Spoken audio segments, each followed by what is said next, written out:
Hello, Game Changer Sports Network community. What is going on, everybody? My name is Nick Lombardi. This is Mike Rosa. Below me is Martin Lee. And this is Squared Circle. Oh, wait, no. I'm just kidding. It's the Windup. That's right. Squared Circle Talk has completely taken over the Windup. We are excited. We are taking over every single aspect of the Game Changer Sports Network for the rest of the week. No, I'm just kidding. It's just for tonight. But obviously, guys, usually I'm joined here with my man Gavin, and it's the two of us riding out. But unfortunately, he was not able to join us tonight. But I have two aces on the mound with me today as we break down some awesome baseball talk. Of course, we have Mr. Mike Rosa going on, man, a big Yankee fan like me, so we're both unbelievably depressed this week. And below is Martin, who is just a smiling, happy-go-lucky Red Sox fan because he's evil. He's just evil. And yes, we are invading the Windup. Thank you so much, Kid V. Hello, Heather. How are you? Very nice to see you. So, gentlemen, are we excited to talk some baseball today? Yes, I am. Martin's more excited than any of us. What about you, Mike?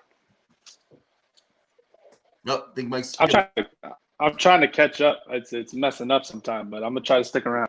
All right, you try to stick around, Mike. Okay, so let's see. Mike's having a little connection issues, but he's being an ace, trying to get us when he's not in the best spot to be in. But that's fine because he's still so dedicated to try to talk some baseball tonight. Again, guys, I want to thank everyone for joining us tonight. For those of you that have maybe this is your first time checking us out here on the Windup. We are the Game Changer Sports Network, always trying to bring to you great, genuine, unapologetic sports coverage. I want to thank all of you for hearing us here on Facebook, whether you're here with us on Facebook or Twitch or YouTube. We really appreciate it. So, Martin, I think we got to start today, talking about some very sad news we got here in the baseball world, and that is, of course, the news about Joe Morgan passing away. I don't know how much you know about Joe Morgan, but he is an unbelievable player in his time. What's going on, Mike? We're just getting into Joe Morgan talk.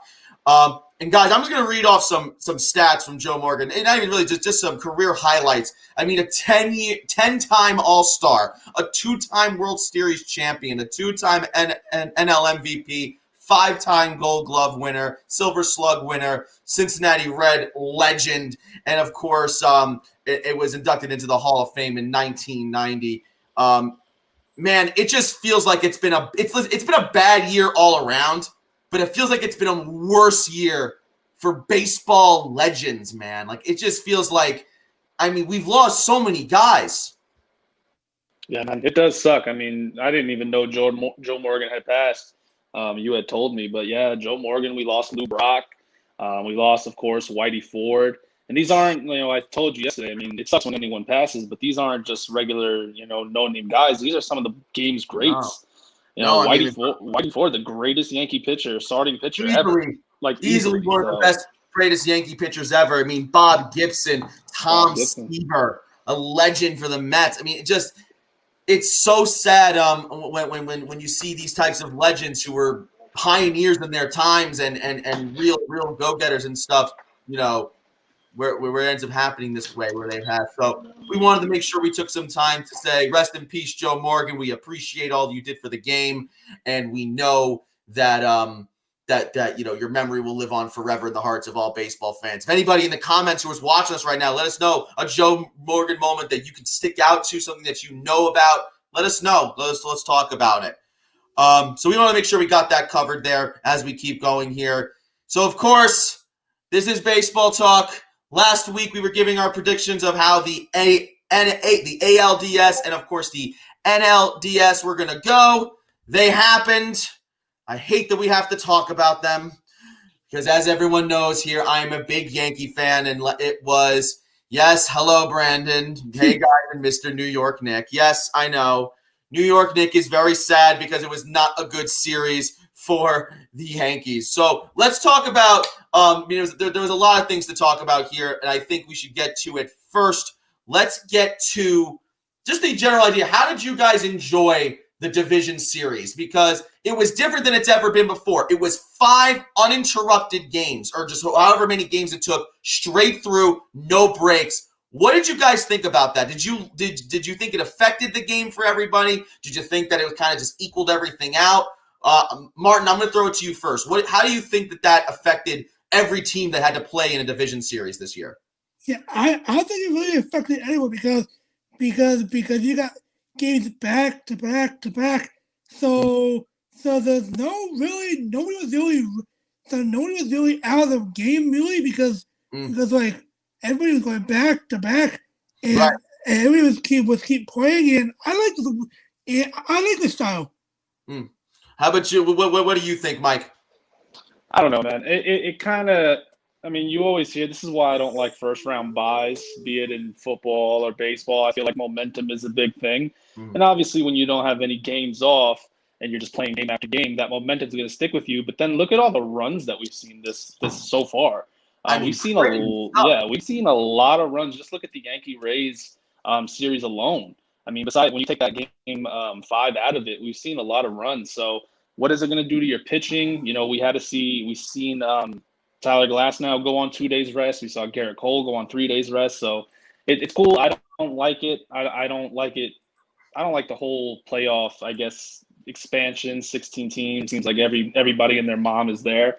So it's different. I don't know how I feel, but I think it definitely affected certain teams. Oh, I think I agree with you. I mean, listen, teams that rely a lot on their bullpen to help them get through games and get through series were affected. And we saw that here. We saw that, these bullpens that are used to at least having 3-4 days rest, at least 2 days rest even during the regular season, got nothing. There was no reprieve for anybody, and a lot of guys had to end up having to play on short rest, especially with the ALDS series with the Yankees in Tampa. So let's go through each one, and maybe just anything that sticks out to us, any surprises.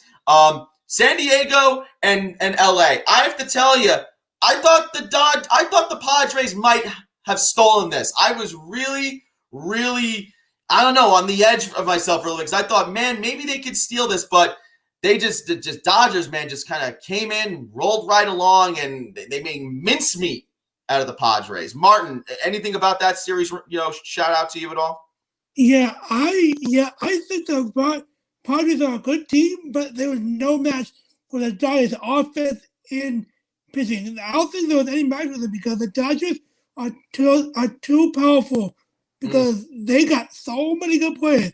Cody Bellinger, Mookie Betts, Jock Peterson. Absolutely.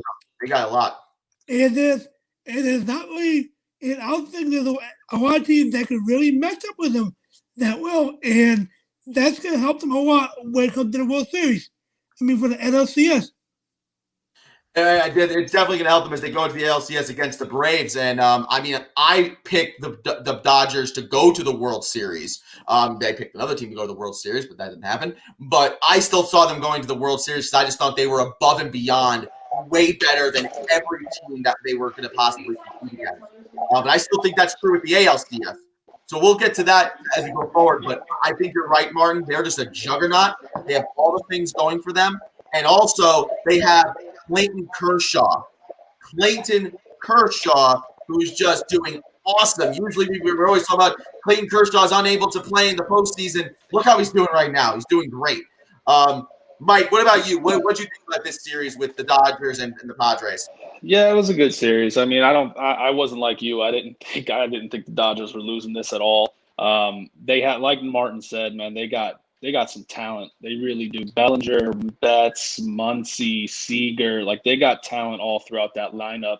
And we've seen great pitching performance too. Look at Walker Buehler. I mean, in game 1, he totally dominated. He went, only 4 innings, but he struck out 8. He did give up 2 hits with a 1-run run. And then Kershaw came back in game 2, 6 innings, 6 Ks, and 3 earned runs, which, Kershaw in the playoffs is, he's arguably one of the best regular season pitchers of all time already. Postseason is a different story. So we'll see. I saw something crazy too, though. We all know about the Dodgers' power. They had 23 runs in that series against San Diego. Only one of them came from a home run. Wow. Only one home run. That's 23 runs. Wow. So, that's crazy. That's an insane stat. I mean, it just goes to show you that, small ball wins games, man. Small ball being able to have very good at bats, long, drawn out at bats, that's going to win you baseball games. And that's something that I said last week when I was predicting games. I think that is how you beat good pitching, because we all say good pitching is what wins you in the playoffs, is what wins you a World Series. The way to combat that is you have to be competitive at the plate against somebody like that. So if that's what the Dodgers were able to do, everything that the Padres put up against them, they were able to smack down. With that said, though, I think the Padres have a really, really talented squad. They have a lot of upside, and I do not think in any way, shape, or form they should be ashamed at how this season finished. I mean, you went up against the team that arguably many people are saying is going to be the World Series champion. They put up, getting to where they got to, even though they got shut out 3-0. They did a great job, I think, this season. Agreed. Oh, yeah. Because I think the Padres have a really bright future ahead of them. This is not the last time we're going to see them in the playoffs. No, absolutely not. That's how I feel that way about the Padres and the Braves. The Braves, to be honest, I didn't expect them to make a run this early. I knew that they were going to be really good. I knew they were going to be a really good team. I watch a lot of minor league ball. I pay attention to the players. The Braves and Padres are young. They have great talent. We didn't see, their top 2 pitchers. Clevenger was hurt.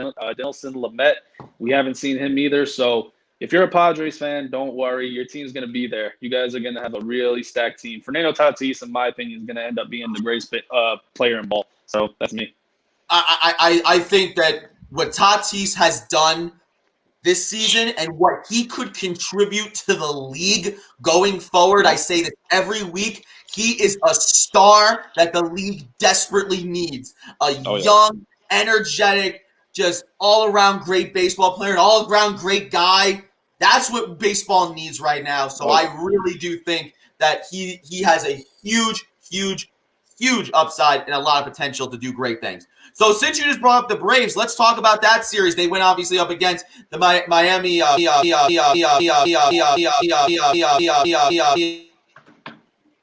Okay, you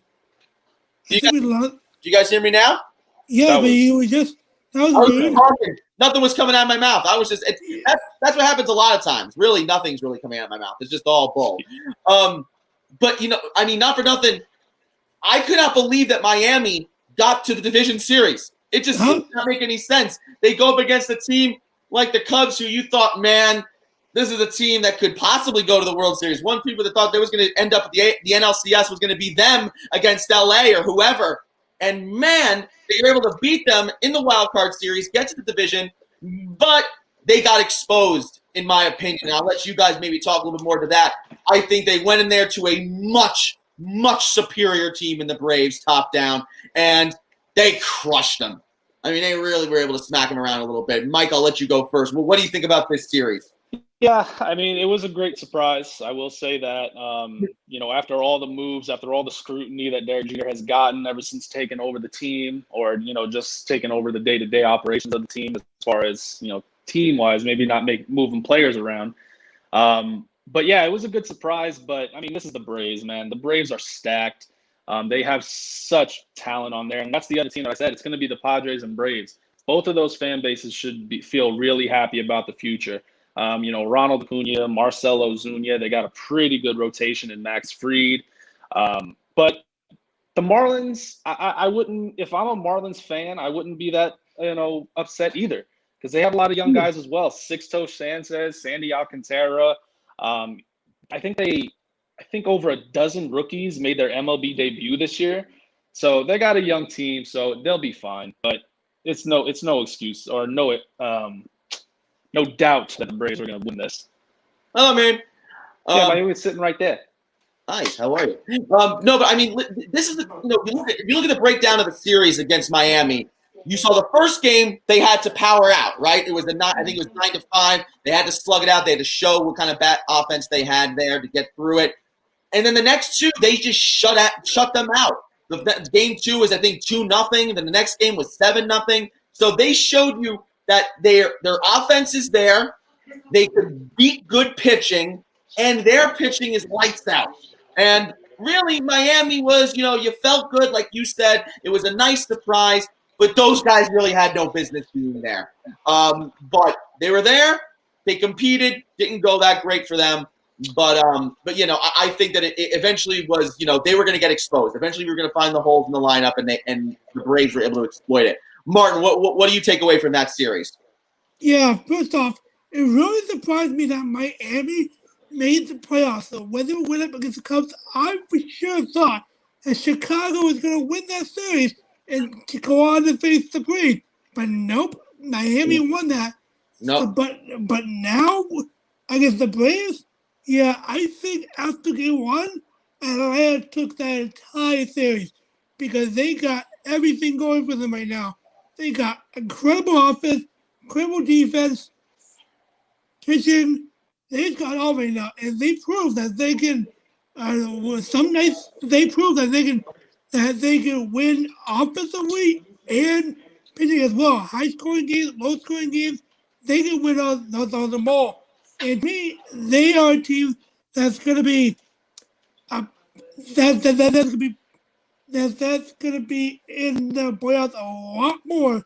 Absolutely. But Miami, yeah, I don't know about that one because you kind of got to think that Miami might go back to back to where they were before the season. It's definitely a possibility, Martin. I mean, you brought up a very good point. I mean, it was surprising to me when I looked at the records of how few times the Braves have gotten to this far in the playoffs over the last 15 years. And you realize how competitive it has been for them. And they've been a good team, especially for the last 5-6 years. They've been a competitive baseball team. I think the last 4 seasons they've won the division every time. I mean, it's pretty crazy they haven't gone any further. But Martin, you were just referencing Miami, and our man Jake Jollymore asked the question: is Miami going to be a team we need to worry about for the next 2 to 5 years? When you say worry about, Jake, I mean, listen, do they have the pieces to be a competitive baseball team? Sure. I mean, I think that what they had to overcome at the start of this season, which was, them getting crucified by all of Major League Baseball and fans for messing up, for them having to play X number of games. I mean, they had to play what? It was like 50 games, and it was not 50 games, 15 games in like 16 days, some crazy number like that. So they had a lot of catching up to do. They did not allow themselves to fall apart. They stayed competitive, and they made it to the playoffs. If they continue to build on this, see what works, see the pitching that's working, see the hitting that's working, build around it, then yeah, they can be a competitive team. So do you have to worry about them? Are they one that's going to run away with a division? I don't know about that. Mike, what do you think? Yeah, I mean, I don't think this isn't the Padres, this isn't the Braves, this isn't a team that we can look at and say, yeah, they can lose this year and still be fine next year. But again, like I said, they have young, good talent. Those 3 pitchers, Sixto Sanchez, Sandy Alcantara, and Pablo Lopez, like those 3 guys are really young, but they have stuff. They have stuff to do it. The bullpen, Yimi Garcia, who's really good. You look at their lineup, Jazz Chisholm, who's young, really good, made his debut. Jesus Aguilar is like their heart and soul of the team. So they have the pieces. Corey Dickerson, I think, is probably the oldest player on that team. And, he's not an old guy by any means. So 2 to 5 years, do I think they're challenging for a World Series title? No. After that, if they keep these pieces and they don't trade people away like the Pirates, yeah, I could definitely see them being in the conversation, though. Yeah, no, I mean, I think anybody who works in baseball just needs to say, you see what the Pirates do? Don't do that. Do everything the Pirates do. For a while, the joke was the Pirates are the Yankees farm club. Every time the Pirates got a good player, they would show. Or it's actually just the league's farm club, really. It's just the leagues. It's the leagues. It's Japan's. It's independent. Like leagues with like uncles and brothers and stuff like that. It's anybody. It doesn't really matter. Heather, you asked the question, when's the last time the Braves won the World Series? It was the year I was born. 1995. They beat the Cleveland Indians. So that's that for you. This is the Braves' first NLCS since 2001, I think. 2001 is the first time they've been in NLCS. And you know what? I read something too. I don't know if it's true, but it kind of makes sense because they haven't been here in a while. But this is the first playoff series loss for the Marlins which makes sense because the year that they beat the Yankees and then they never went to the playoffs again. Exactly. Never went to the playoffs again. So this is technically the first playoff series loss for the Marlins. So one good news for Yankee fans, if somehow we did make it to the World Series, and if somehow by the grace of God the Marlins made it to the World Series, it would just be it'd be a problem. Nick is such a young man. Yes, I'm such a young man. I know. I was born in 1995. I'm a baby. I'm not really. I'm like one of those people that say I'm a '90s kid, but I'm not really a '90s kid. I was 5 in 2000. Like that doesn't really count as being a '90s kid. Well, I was 94, so I'm definitely a '90s kid. Oh please. All right, whatever. Martin just sits there and laughs at us. Now, Heather, you ask another great question, Heather, because this is where we're going to next. Are you surprised how the Astros are still in the playoffs? And that is the next series we should talk about, which of course was the Houston Astros taking on the Oakland Athletics. I mean, listen, this was the competitive series and stuff. The Athletics obviously are a very good team. They have a lot of talent, but the Astros just proved beyond a shadow of a doubt that they do have good hitting. They have great defense, and they have very, very talented hitters. Obviously, I hate them. Obviously, all of baseball hates them. They know they're the villains of baseball right now. They've somehow been able to suck that away from the New York Yankees. But I don't know. I mean, am I surprised? Kind of. Not really. Because I expect them to do well. They're talented. Martin, what did you think of this A's and Astros series? Yeah, I saw that the Astros did what they did. They dominated. They showed up. They showed why there was a season baseball. With that lineup is scary. They got a great pitching staff, and they just showed why they're a World Series contender. And if I was Oakland, I wouldn't really be down myself because to me, Oakland has a bright future because Oakland is a team that I can see making the playoffs for a while because they got some young talent there. No, they do have some young talent, but I think that the Oakland A's are in a situation where they're starting to get a little frustrated because they seem to be that team that's always knocking on the door. They're just getting there, and they just can't get over the top. They just can't get past that wild card. They just can't get past that division series. I think that they're the team that's a step ahead of, let's say, Miami or something like that, where you're just excited to be there. They shouldn't be just excited to be there anymore. They are a talented enough squad that they should feel like they can go out and get to an ALCS and even further. Mike, you were agreeing with me when I made that point. Well, what do you think about that? Yeah, no, I don't know what it is with Oakland. Like, that team has such good talent that you would expect them to be a contender, but they just can't get over that little hump. The Astros, I mean, they probably shouldn't even have been in the playoffs. We all know this. That's the playoffs. We can't control that. This is what happens. But they're in the playoffs now, and, man, those 4 guys, man, Correa, Altuve, Bregman, and Springer, like, they are going just off. I think altogether, I think they're batting .419.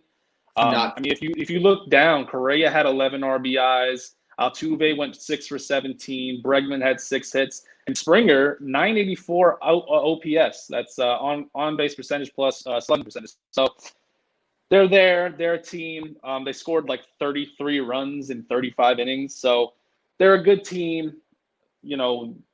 Regular season's over with. This is the postseason. They're going to be scary. It really does suck for Oakland because I liked Oakland. I thought they had a really promising team, but they just can't get over that hump for whatever reason it is. They just can't get over that hump. They got a talented team, but they just can't get over that hump. I mean, they try over and over and over, but the ALDS, man, they just can't get past that. No, I don't know what they can do. Well, it's interesting because I think something that we've brought up now a number of times with a lot of these teams, and you saw the teams that have lost, is youth. That they're young. And I think that has a lot to do with stuff. I mean, the Astros, as much as you might hate them, you might love them, whatever, they have now, that squad has been to the playoffs now so many times together. They've been in pressure cooker situations where they had to produce. And That's why they, guys like Altuve and Springer, they thrive when they feel like the heat is on. While other guys, they start to get a little nervous. They just don't get nervous. They don't get nervous when they lose. They don't get nervous when they go 0-4. At bat the next day, they just stretch.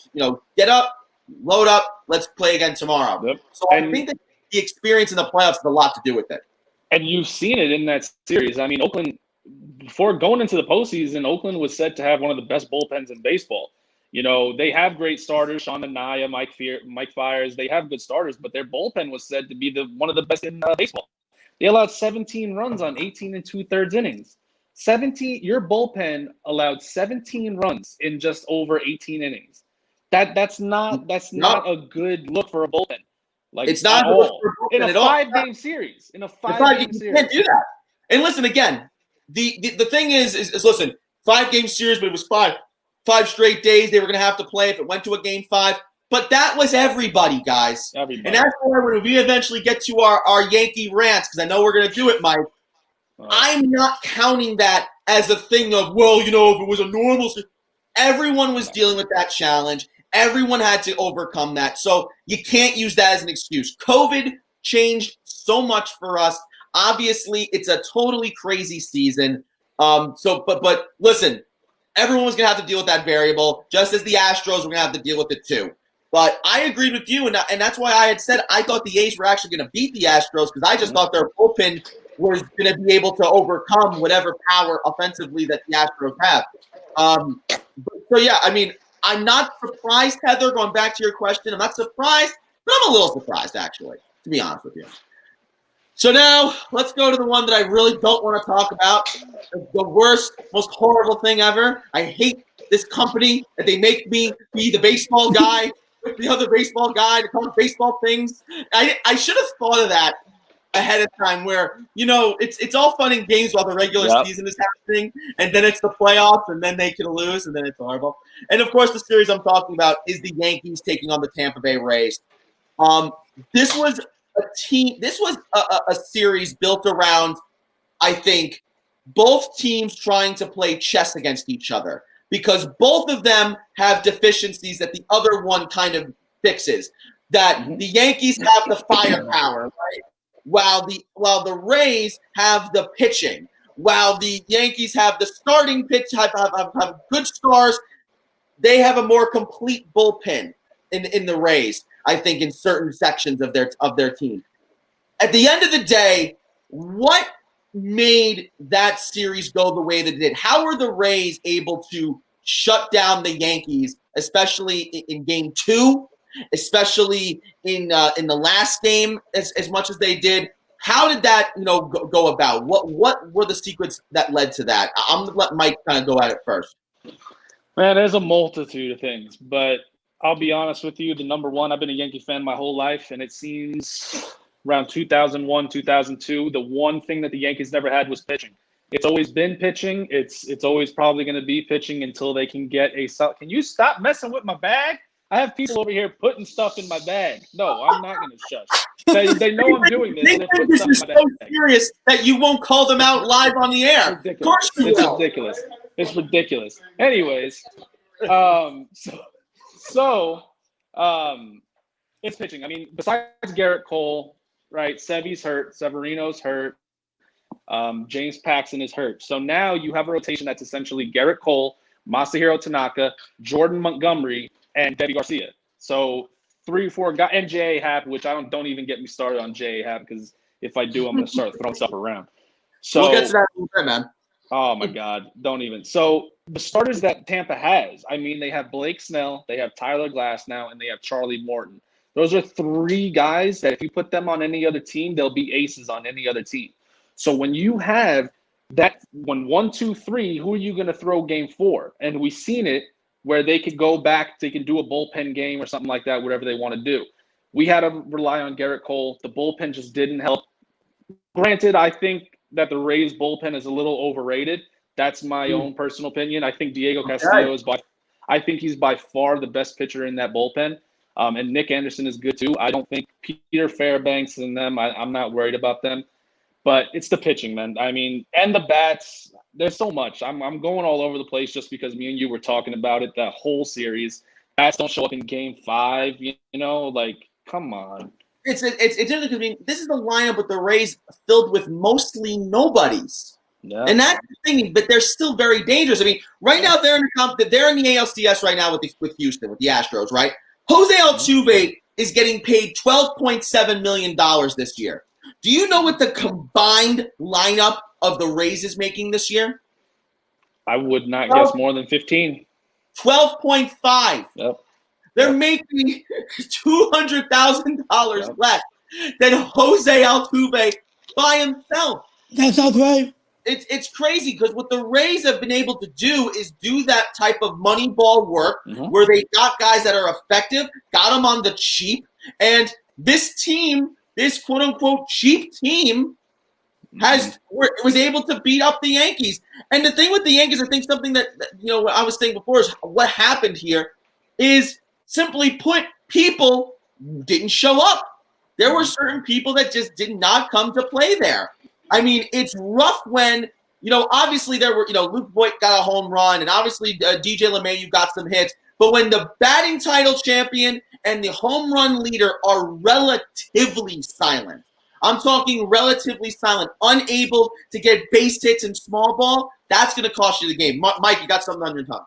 Let me run this down because I wrote this down because I already knew, okay? Aaron Judge goes 3 for 21 in the series against the Rays. He had 2 home runs. That second one was big. He goes 3 for 21. Luke Voit, I'm going to guarantee a win, 3 for 18. Gio Urshela, who was a hero in the series against Cleveland, 2 for 19.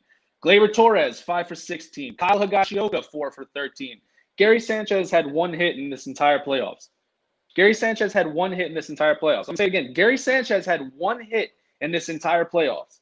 And you want to get paid money like that? You want to be the big catcher? I'm glad that Kyle Higashioka stepped in for him. But like you said, we can't have all these guys on this team and them not produce when it counts. So let's wrap up this series here. Martin, I want you to talk about this series, and then we're going to get to our Yankee rant because the people of the Game Changer Sports Network just want to see me get angry. They want to see me lose my mind. So let's have it happen. So, Martin, quick thoughts. What did you think of this series? Do you think that the Rays, what they were able to do to the Yankees, does it mean that they're going to have success going up against Houston? Right now, I know they're in the series against Houston right now. I believe it's they're up 2-0.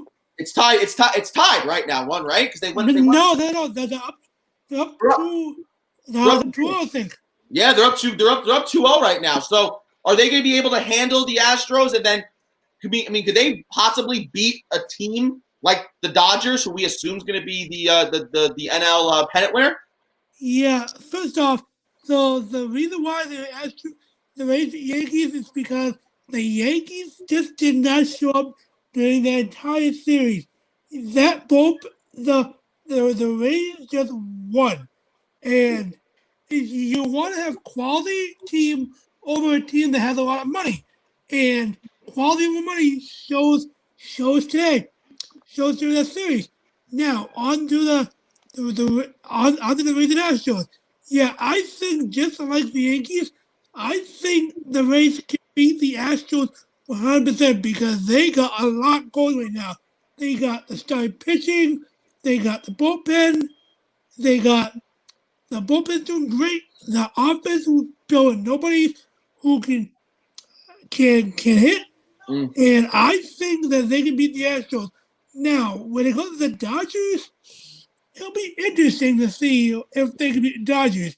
Now, it's really sad to me that with how much firepower the Yankees has, they scored so little runs in Game 5. I thought the Yankees were going to win the ALDS, that series against the Rays. They thought I had them winning, but no, they just didn't show up. No, I mean, listen, I think that, if Giancarlo Stanton taught you anything, is that the Yankees can hit home runs anywhere they play. But, and Giancarlo Stanton, and I'll go off on him in a minute, but it's, you can hit all the home runs you want, but if they don't have anything, if there's nothing to them, it doesn't really mean anything. I mean, he started off, they got the home run, they got the first run in Game 5, and then did nothing with it. It was painful to watch them lose that game. Such a low-scoring game in that fashion was painful. So, I mean, if you look at even the runs, they scored 2 runs, both cheap home runs. And that's not to say, because Aaron Judge's home run was cheap too.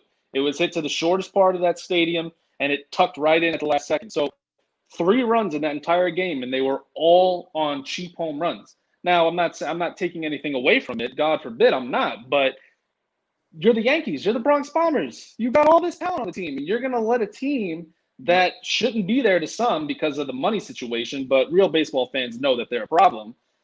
But you're just going to go quiet. I can't put the blame on Stanton. Stanton had 4 home runs, 10 RBIs in that series. Did he show up when it counted? Record for the most amount of games. It was six extra base hits in 6 straight games. That's crazy.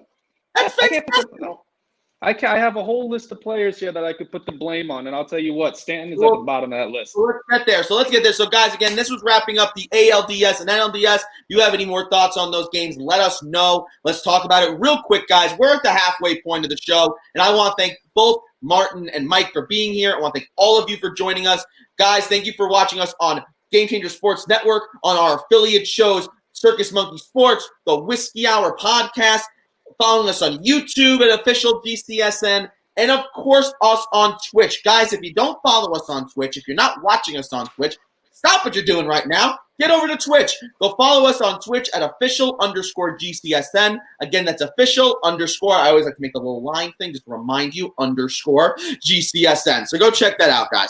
But now it's time. It's time. Because I'm the resident Yankee boy. Everyone likes to pick on Nick.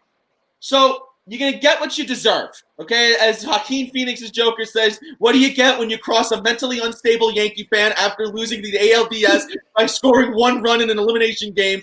You get what you deserve. That's what happened, okay? That's what happened. So there's a couple of things that I really need to point to.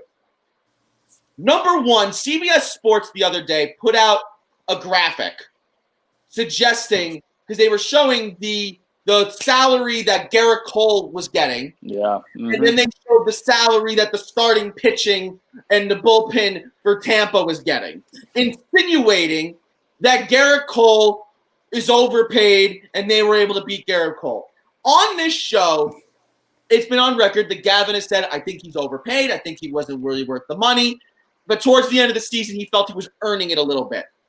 I think without a shadow of a doubt, these playoffs showed you Garrett Cole is worth the money. In every game he played, he put the team on his back and did everything you would expect a real ace to do. Garrett Cole, 3 days rest, gave you 5 strong innings. 5 strong innings. The guy did awesome. So Garrett Cole could have went and I'm sorry. I think that so Garrett Cole didn't lose you anything. You only went as far as you did because of Garrett Cole. So let's just get that out of the way right now. Okay? Here's another problem. You just mentioned our good friend, the guy who everybody loves, Kyle Higashioka. Let me ask you both a question. Is Kyle Higashioka supposed to be the starting catcher? Never. Nope. Nope. Because the Yankees have wrapped, just as MLB has wrapped the Astros in bubble wrap, they have wrapped Gary Sanchez in bubble wrap. And we have now gone through the cycle of things that is every excuse. I ran the other day, I made a point to call into the Michael K show, which I never do. I always like to listen, but I called in, and I just simply asked, at what point do the Yankees just say the experiment is over? At what point do you just say, kid, it's not happening? We gave you the benefit of the doubt. First it was, he's young, it's a sophomore slump. Then it's, oh no, he was injured and he just didn't tell anyone. Then it was, oh, the coaching wasn't good. They fire Joe Girardi, and if you don't think that one of the main reasons they fired Joe Girardi was because he sat Gary Sanchez and did not see where he was going and did not see the vision they had for him. Because when you have freaking Brian Cashman coming down from the ivory tower saying, well, he's the next Thurman Munson. He's a generational star. But then consistently hits, 150? I'm sorry. It's not. It's sophomore slump. Oh, it's a psychological thing. Oh no, but the fans are heckling him. There was no fans. It was a shortened season. Guys, we have a problem, and it was wrong. It is not fair. You know what? It was an incredible opportunity for Kyle Higashioka. He showed up, and he's never had to do what he did there, catching 4 straight games basically. And they kept referencing, oh, look at the great defensive plays. And they're only referencing it because Gary Sanchez would not have been able to do those things. Gary Sanchez doesn't make half the plays Higashioka made behind the plate. And that's bottom line. Kyle Higashioka is a backup catcher on steroids, basically. Terrible pun to say when you're talking baseball, but you know what I mean. So, guys, we love Kyle Higashioka, but he's not a superstar starting catcher. He's just not. And the fact that they had to put him in that position is embarrassing. A franchise that's known for your catchers, that's embarrassing. Another thing that's embarrassing is that you had to make it that Jordan Montgomery started an elimination game 4. Again, Jordan Montgomery, big ups for that guy. Showed up, pitched 4 strong innings, did exactly what you needed him to do, kept you competitive, and you ended up winning that game. But what you tried to do in game 2, in my opinion, you guys tell me if I'm wrong. Tell me if I'm wrong. That set the whole series into a spiral. You blew out the bullpen because you tried to get cute, and here you go. So it's stupid things like that. This one trying to be cute, not having the players that you need to have. It also didn't help the Yankees that, once again, Sevy's not there. Because, again, James Paxton, where's this guy we traded for? Where is Big Maple? Where is this guy? I've been told that this guy is supposed to be a strong number 2. He's a strong number 2, all right. He's a strong number 2, all right. I promise you that. Wow. I said it. He's a hot number 2. That's what he is. Oh, my God. And then I have to sit here and get told, well, we'll definitely get Domingo Germán back. Oh, yippee-ki-yay. A guy who beats his wife. Well, I'm so excited. We're going to have him back. Oh, thank God. Guys, I am so frustrated with that. After all the money we spend, after all the development, after all this talk about the Yankees are the greatest, have the greatest farm system in baseball, all this we get to this point where it was the ALDS and they had 2 starting pitchers. Let's just call it like it is. Because J-Hap is not a starting pitcher anymore. He's just not effective anymore. Devi Garcia is a baby, and the fact that they put him in that position in game 2 and they told him you're going to pitch 1 inning and then we're going to pull you out for half, messed him up. And Jordan Montgomery is coming off of another season of being hurt and just getting back in the swing of things. So it's just, we got fans. Look at these great fans here letting us know how much they love us. But guys, I am just incredibly frustrated with the pitching. I hate the fact that Hicks started every freaking game in the 3-hole for some reason. I'm pissed off that guys just had batted bats. I'm pissed off that in game 5, they feel the need to pull out Kyle Higashioka for Mike Ford. Because we can't trust Gary Sanchez. I get it. It's lefty on lefty. I get it. But Gary Sanchez has to now you have the situation where Gary Sanchez has to catch for you in the bottom half of the 7th inning in a tie game with Chapman on the mound. With the Roldis Chapman on the mound. It's now his goal to frame the pitches. Oh, my God. We wonder why it went so bad. And Chapman, don't get me started on Chapman. Don't get me started. My God, another time You bring Chapman. You have Chad Green sitting right there. You have Eric Holder sitting right there. Zach Britton sitting right there. You don't let Zach Britton go another inning? You let him go another inning? Just let him go another inning. The guy who Chapman, let's just say it like it is, all they ever talk about, the Yankees, when it comes to analytics, is you want to create lanes. Want to create lanes, right? So they always say, create this, and that's the new phrase now with analytics. It's creating lanes, creating situations where they're going to do great in their pitching. You want to put them in the right formula because God forbid anybody adapts to situations anymore. So the situation that's best for Chapman is bringing him in the 7th inning in a tie game when you know he gives up runs like candy on Halloween when he's in this type of situation. Why were you shocked? Why were you shocked that was going to happen like that? He was shocked. No, he was. It's just really, really difficult. Now, with that said, I don't think the answer is to fire Boone because that's all now I hear too. They try to act like he's the Adam Gase of the Yankees. It's just not the case.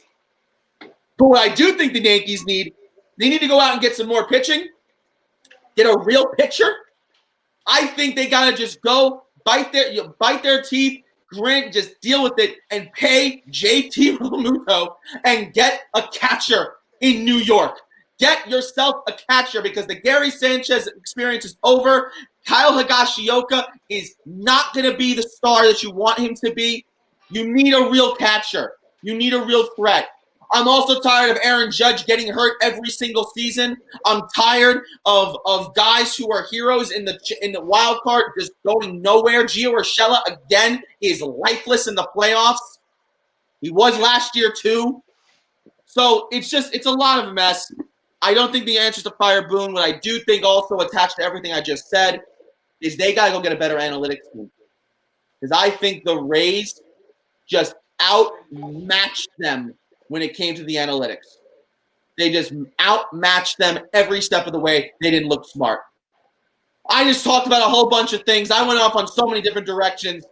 Mike, I'm done talking. I'm tired. I got to drink some water. You take it away now, my friend. I'm upset you went first because you touched on so many of the things that I was going to touch on here. Well, add more to it. I barely touched them. Martin, look, I love you, buddy, but this is me and Nick. Me and Nick need to do this right now, okay? Martin is sitting there with the biggest grin on his face. He loves this. He's loving this right now. Go ahead. Well, my team sucks, so what am I supposed to do? That's true. Well, my team is not that good, so what am I supposed to do? So go ahead, Mike. So when you're a Yankee fan, you know that certain things are going to happen, okay? You know that when you lose, 85% of the baseball world is going to love it, right? And you're used to that, okay? And I don't think I'm speaking at a turn here. The Yankees are the best franchise in all sports history, but they're up there with the Lakers, they're up there with the Celtics, they're up there with the Canadians, and they're up there with the Patriots. When those great teams lose, people love to see it, and I was ready for it. What I wasn't ready for is what Nick touched on, is that people somehow blaming Garrett Cole. People saying, oh, you gave Garrett Cole all that money. Are you happy, Yankees? Yeah, actually, I am very happy. The guy came in there, had a shaky first inning, got out of a bases-loaded jam that he walked bases loaded. After that first inning, started mowing him down. Thanks, Terrence. That's really distracting. Started mowing him down, ended the game with 9 strikeouts, only walked 2 batters, 5 1/3. I would have let him go. I think he finished the game with 94 pitches, 5 through 5 1/3, 94. I would have let him go. It's either let him go another inning or 2 or your season's over anyway.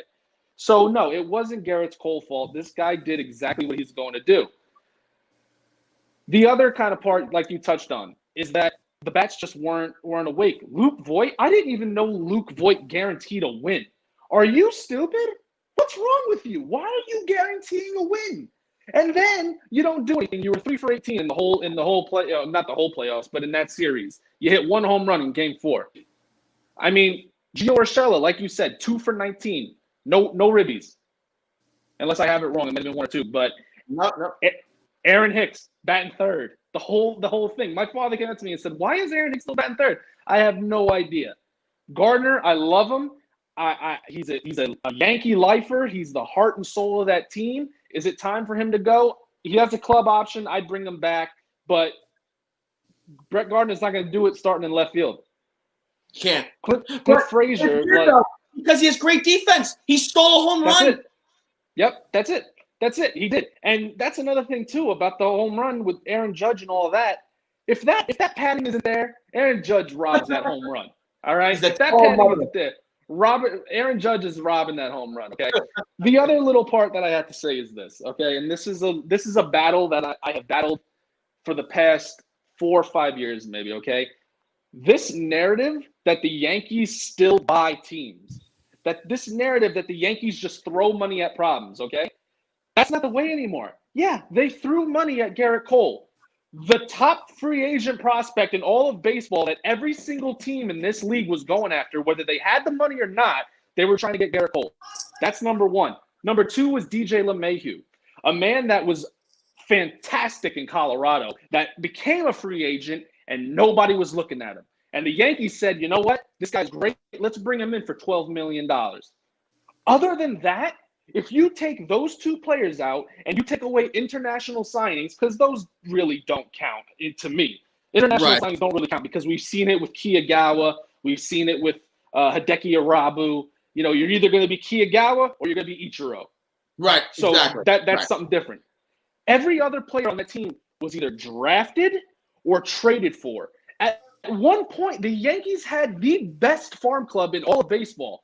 And I will die saying that. At one point, before they got Torres, before they got Urshela, before the Chapman and other guy, I can't even think of his name, that we traded to Cleveland, the other reliever that we had, David Robertson.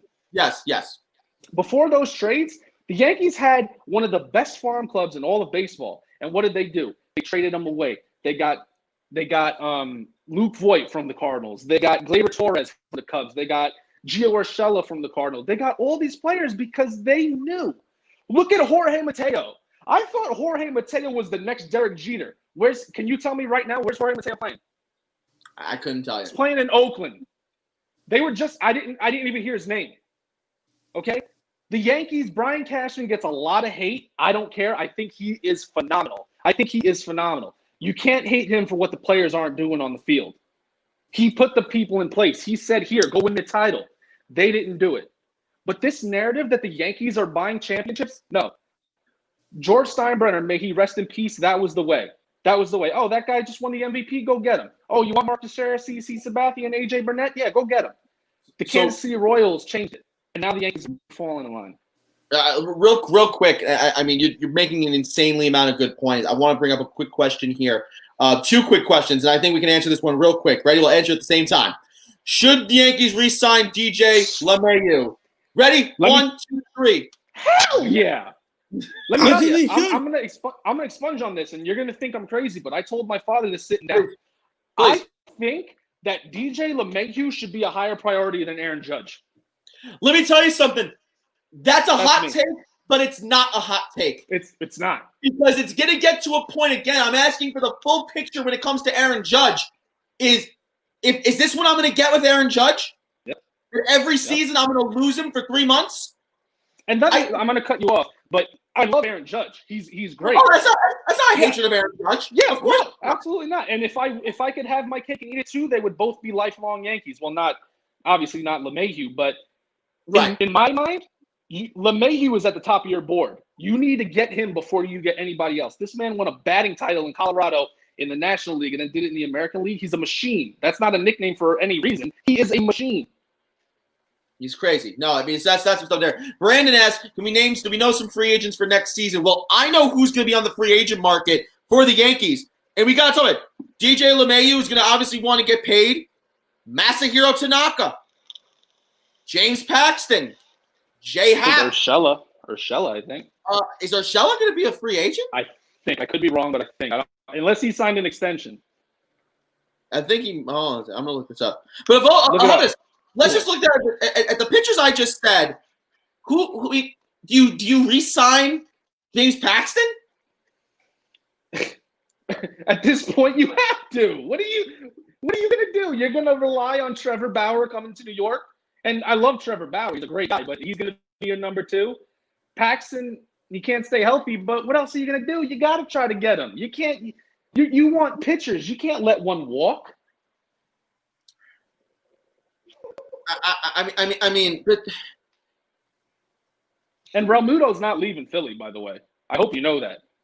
JT Realmuto is not leaving Philly. He's going to command this insane amount of money that I don't know if the Phillies are going to. He was, because Bryce loves him. Bryce loves him. Now, our man Jordan here asks, if they pay Realmuto, let's pretend the Yankees go out and they try to make a play for Realmuto. Will they pay a pitcher like Bauer? Probably only top-of-the-line pitcher available. Or would they put down a tier on pitching like Stroman trade for Lynn or down another to Quintel type?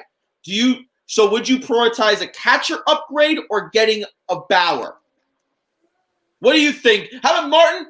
You're the third party here. What do you think? Do you think the Yankees need to prioritize getting a catcher? Because I think they need a catcher. I think that Gary Sanchez, if Gary Sanchez if they act like they are confident that Gary Sanchez is their starting catcher going into next season, I'm just going to say it. We're no better than the Mets. Oof. You want to look at the Mets catching situation before recently? Look at the Mets situation before that. Look what it was. Yeah. That's what you want? You don't want that. This revolving door of people. You don't want that. Of people that can't play. People that aren't good. Oh, but he's good defensively. But oh, but he's okay offensively. This is not okay, this platooning. Who's your catcher? But I don't know. Martin, what do you think? What do you think they need to prioritize?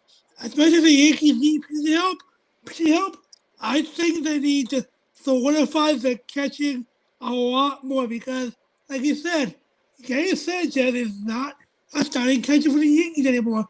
He can't be the starting catcher. And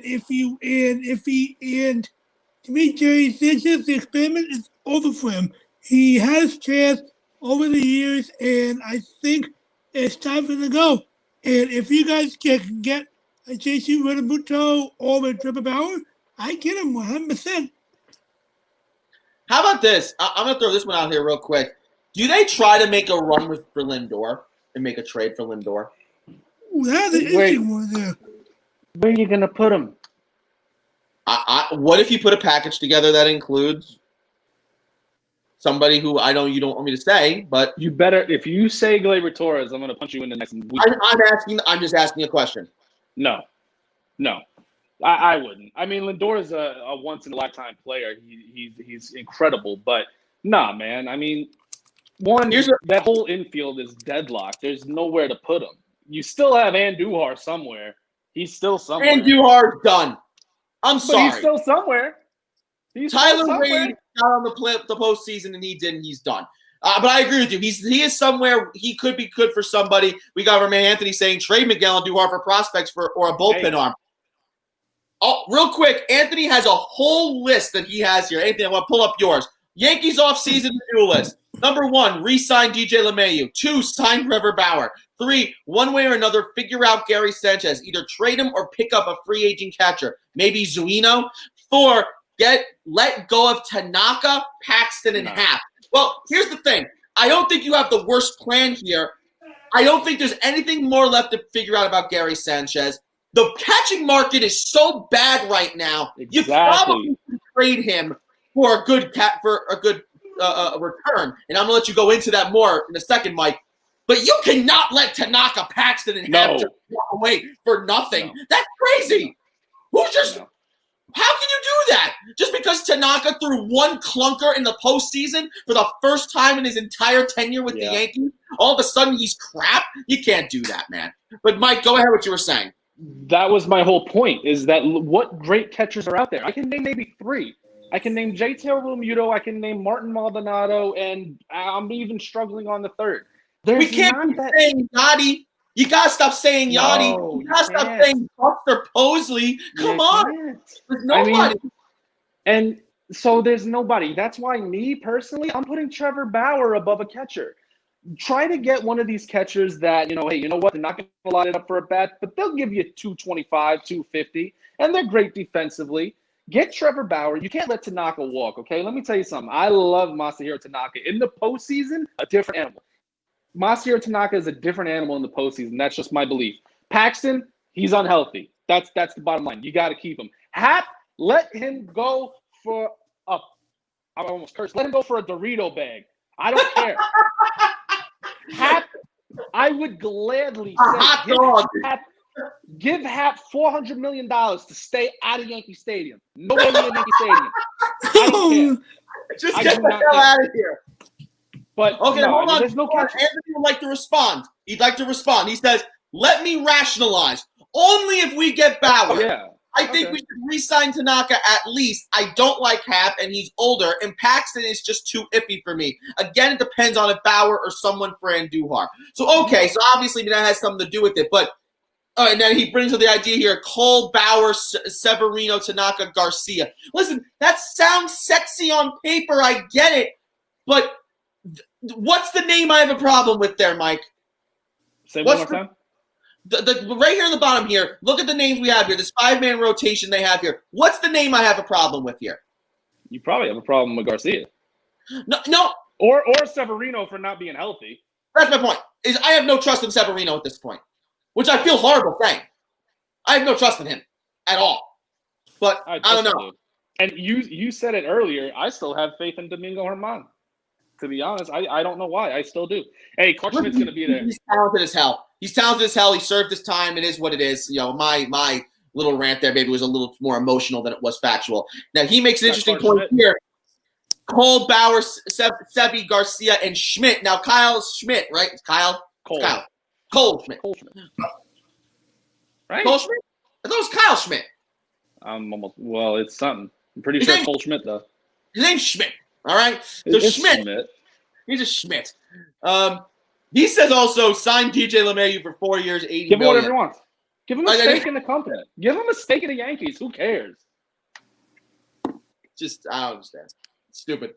Well, guys, we've now, it's Clark Schmidt. We were both wrong. Clark! I was close. I was close. And it's Clark with an E. It's Clark with an E. I know that. Yeah, that's why I thought it was whatever I said before. I have a horrible memory anyway. All right. Well, guys, we've already gone over now by 2 minutes. So just talking Yankees. So, guys, I appreciate you letting me and Mike rant about our Yankees. Mike, before we move on to the next thing, what do you think? I mean, is there anything that the Yankees have to do? Is there anything else on your chest you want to just shout out before we move on here? What do you think? I don't care. I don't care anymore. I'm all done. I'm done. I'm done. What? What'd you say? Now let's move on here. Let's move on. Guys, real quick, let's do this. We have obviously the ALCS and the NLCS going on as we speak. Let's just say it, guys. Who is winning both of these games? Martin, I'm going to start with you. You've barely talked for the last 20 minutes. God bless you, man. I'm sorry. So patient. Gavin, he's this season awesome. Gavin's going to kill me for the amount of times. Also, Anthony, real quick, says depend 30% less on analytics. I don't know. I think you got to go the other way. I think you got to get better analytics there, but that's the point. So, Martin, who's winning the ALCS? Who's winning the NLCS? And why? Go. Yeah, I think the winner of the ALCS will be the Tampa Bay Rays because they got everything going for them right now. They got the offense is great. Defense is great. Pitching, bullpen, I think they'll be able to beat the Astros. And with them up to the rate 2 games to none right now, I don't think they're gonna let that go because it's gonna be hard to play the Yankees. I mean the Rays. If you're the Dodgers or Braves, it's gonna be hard to play them. Now on the NLCS side, it's going to be a tough game. It's going to be a tough series, but I think that the Dodgers is going to be. I think the Dodgers going to be too much for the Braves here.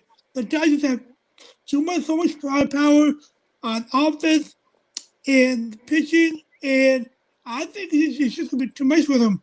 All right. For Atlanta. All right. So, Mike, what do you think the difference maker for both of these series is going to be for your picks? What do you think is going to be the thing that sets the winning team apart from the losing team? So I wrote these down before the first games were played. But I have the Rays in 6. I think the Astros, their pitching is kind of iffy. Verlander goes down. Lance McCullers is doing okay. Zach Greinke looks like he's being held up with sticks. Like that man is, Not they good. have great players. They got Framber Valdez, who's actually really good. They have another pitcher whose name is escaping me, but and momentum is on Tampa's side, man. They just beat the Yankees. Yeah, the Braves. We'll see. But yeah, Tampa. They just beat the Yankees, so we'll see. In the NLCS, I actually flip flopped. I had the Braves first, but more that I thought about it, I'm gonna go Dodgers. I think it will go 7 games. I think the Braves are gonna give them one hell of a run, but I think the Dodgers will probably end up winning that in 7 games. Their bullpen scares me, man. The Dodgers bullpen is scary. My new favorite pitcher, if we take Yankees out of the equation, my new favorite pitcher is Bruce Darvish. That man is incredible. He throws like 100 miles an hour, and that pitch runs like that. It runs. It's incredible. So, Braves, they score runs. They really do score runs, but so do the Dodgers. So I gotta raise in Dodgers World Series. Seems like the theme seems to be pitching. Oh, who would have thought? Who would have thought? All right. So with that said, guys, now let's get to real quick. Now let's wrap this up. Let's let these people have their Monday nights back. World Series picks. It seems as though, Martin, if I get this right, you're saying that Tampa's going to go over. Do you think the Dodgers are going to go over? Seems like Mike's on the same path as you. I'm in the same boat as you guys. I personally think that you don't count out the Astros so easily, but I think that at the end of the day, the depth of the Tampa Bay bullpen is just too much for the Astros. They just have nothing. World Series picks, if you're betting your house, and I want people in the comment section to let us know their thoughts too. You're betting your house, who is winning the World Series? Martin, go first. It's tough for me because the Dodgers have so much firepower, but the Rays, they got so much depth that they can just knock out any team. So it's going to be a tough series, but I got to go with Tampa here because as much as as much as the Dodgers have an amazing have an amazing offense, pitching. Look what the Rays did against the Yankees, a team that people say they have a lot of firepower. They shut them down, and they shut down the Yankees, and that bullpen is going to be deadly in that series. And it's gonna be a close series. I don't think LA has the depth to beat the Rays here. Wow. Strong take there for Martin. Mike. Strong take. I disagree with. I think it's the Dodgers. I would love to see an Astros Dodgers World Series just because I'm a big revenge guy, but I agree with you that the Rays have depth. But so do the Dodgers, man. The Dodgers, their bullpen only gave up 4 runs against the Padres. And it was Kenley Jensen, who has been kind of iffy this whole year. And I forgot his name, Adam Kolarek, maybe. I know it's Kolarek, but I look at that lineup and what they've done so far. It's the opposites. For the whole year, it's been what lineup is better, the Yankees or the Dodgers. You could put both of them together. One of them showed up. The other one didn't. And the Dodgers are still showing up. So I think the Dodgers are going to, the Rays, hey, good on it. You did good. I hate you. I hate the Astros. So I'm just going to go with the Dodgers. All right. So there you go with that. I have to agree with you. I do think that the Dodgers have incredible depth with their bullpen. I think that's going to be the deciding factor for them. And I think that, Tampa's going to come across as this little engine that could against in the West, in the Dodgers. It's going to be tough. Again, if I'm betting my house, I'm saying the Dodgers. But a real quick side question here. If you're the Dodgers, are you rooting for the Astros to win so you play them in the World Series? Or do you of course. But do you not even want to give them the opportunity? No. I don't know, man. I don't know. If I'm in that Dodgers clubhouse, I want them. I want them so bad. Even if it means they'll beat us, I want them. That's what I want. And just to touch on this World Series, I know we have to wrap up here, but I think it's a tale of 2 different styles of gameplay, right? So you have the Rays who do good at that small ball stuff. They'll eat innings with their bullpen, or those starters will eat innings, and they do the small ball well. The Dodgers, all about the long ball. Well, not so much because, like I said, we've seen it with the Padres. Like I said, 23 runs, only 1 home run. But throughout the whole year, we've seen them have power. So it kind of begs the question, which one will give in, right? Will you have to play small ball? Will the Dodgers have to rely on their small ball? Or will the Rays have to rely on power that, I'm sorry, outside of maybe Austin Meadows and G-Man Choi against righties, because, you throw a lefty in there, unless his name is Garrett Cole, G-Man Choi is going to fold, in my opinion. Which one's going to give? And I honestly think the Dodgers prove that in this Padres series. They can play small ball, and I think that's what the answer is going to be. I think that's what the key is going to be. All righty. Well, there you go, guys. And Matt, you came in too late. You missed it all, Matt. Why did you leave it there? Oh, what's up, beautiful people? Matt, you're a beautiful person, too. Well, you know what, Matt? Definitely. It's okay. If you missed a large portion of this episode, it's okay, because the second after this is done, it's going to be right on our Facebook page. Go back, check out episode 11. You can see our thoughts on everything you want to talk about. I want to say a really, really, really big thank you to Martin and Mike for stepping in today to help me out with this game. Gavin also, of course, extends his thank yous to you guys. It was a lot of fun talking some baseball here on the Windup. I want to thank all of the new viewers that have been watching us. I want to thank all the return viewers that have been watching us. Seriously, guys, you guys make up the show. It's really awesome. We love the engagement. Heather says great answers, and Heather's an MVP. There's MVP Game Sports Network. It's Heather. She's everywhere, man. She just knows everything. Well, guys, with that said, I want to thank you all again for watching us.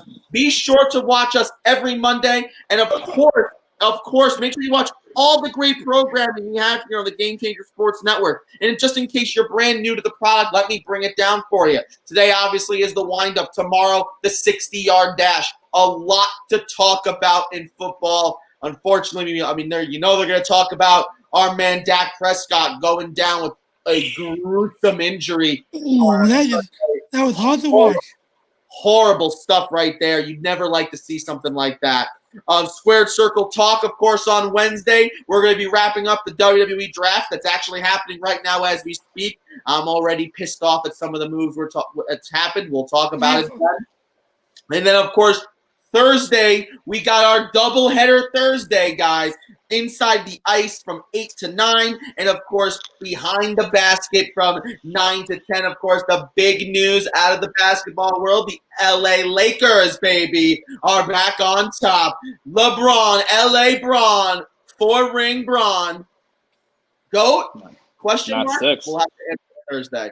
All right, not 6.